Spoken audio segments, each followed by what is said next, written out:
I found out my husband had another wife, because she thanked me for lending him to her.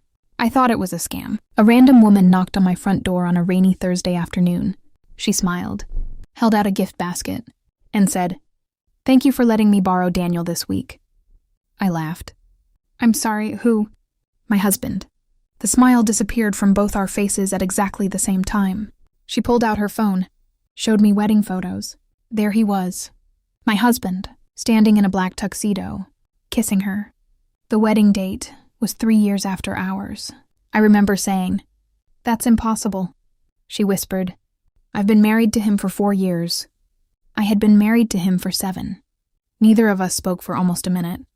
Finally, she asked, "Can I come inside?" We spent the next 3 hours comparing our lives. 2 different houses, 2 different anniversaries, 2 different birthdays he'd celebrated, 2 different sets of lies. He told me he traveled every Tuesday for work. He told her Tuesdays were poker night. He told me his parents lived in Scotland. He told her they were dead. Everything was fake, except us. Then we noticed something even stranger. Neither of us had ever been inside his office. Not once. Whenever either of us offered to visit, he always had an excuse. That evening we drove there together. The receptionist looked confused. "Daniel!" "He hasn't worked here in almost 6 years." Neither of us could breathe. If he didn't work there, where had he been going every day?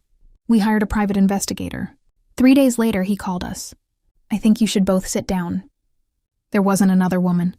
There wasn't another family. There were 5. 5 wives, in 5 different cities, using 5 different names. The investigator said he'd never seen anything like it. Every woman believed she was his only wife. Every one of us had separate bank accounts he controlled. Separate stories. Separate lives.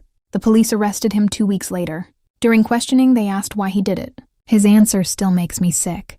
People only see what they want to believe. He wasn't charged because he loved too many people. He was charged because he'd stolen nearly $2 million from the women who trusted him. The day we testified in court, all 5 wives sat together. For the first time, he had nobody left to lie to. Sometimes people ask me what the hardest part was. It wasn't discovering another wife. It wasn't losing the money. It was realizing that the person I loved never actually existed.